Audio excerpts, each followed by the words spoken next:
A glass cylindrical stirring rod is 5.02 millimeters in diameter and 18 centimeters long. What force do I need to exert on it to hold it vertically at rest with the tip submerged in acetone to a depth of 11 centimeters? Okay, let's draw a picture of this. All right, so here's this stirring rod.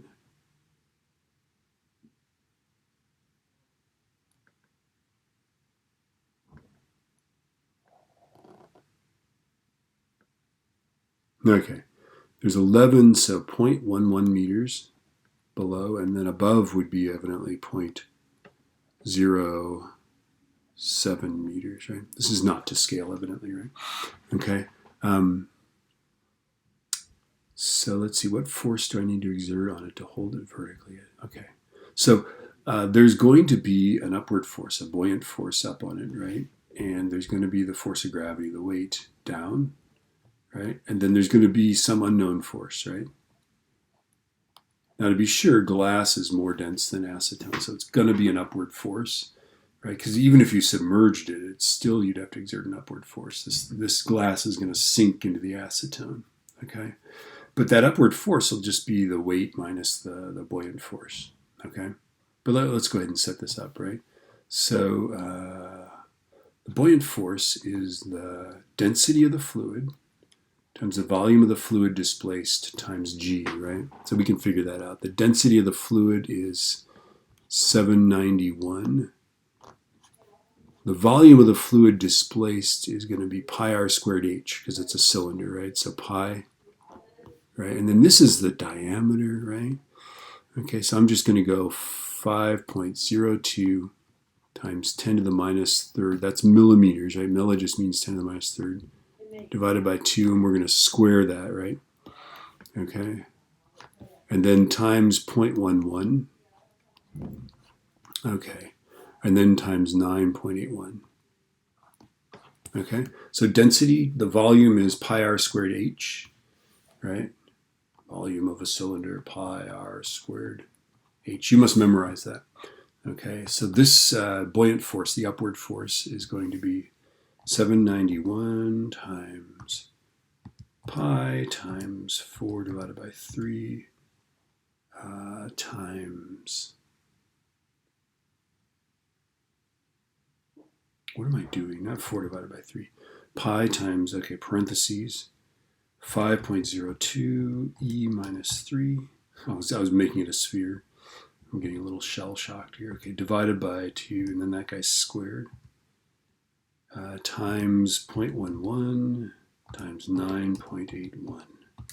So the upward force on this is a scant 0.016894 newtons upward, right? What's the weight of it? Well, we got to figure out the weight of it's going to be the density, is going to be the mass of the object times g, right? Which is the density of the object times the volume of the object times g, right?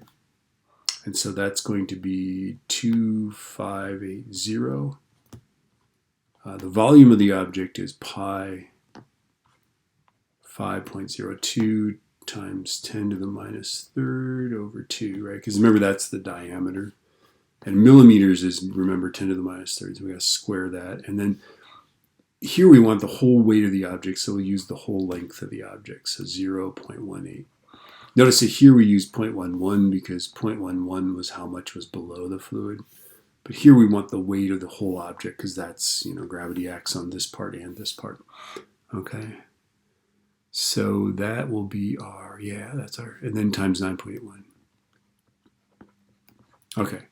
So I'm going to take the same calculation I just did. I need to edit it, so 0.18. And then I have to go back and change the density to 2580.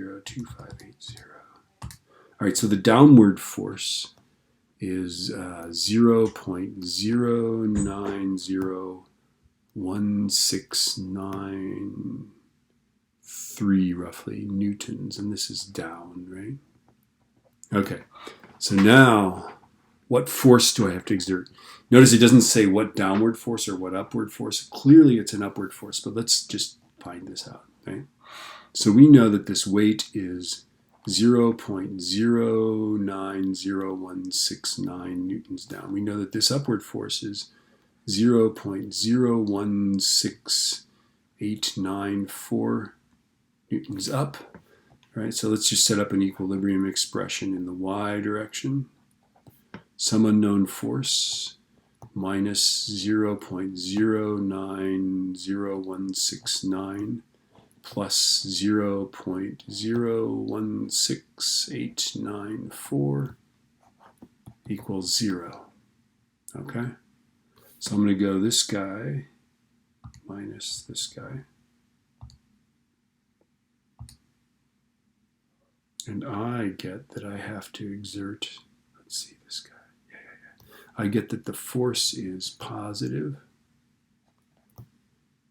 0.0732751 newtons, right? So it's 7, I guess we'd have to say 0.0733 newtons, or 7.33 times 10 to the minus 2 newtons is the same thing. These are the same thing. There you go. All right. And I don't see a shortcut for this guy, you know, unless you do something fancy with the 0.11 and the 0.18 and all that stuff. All right.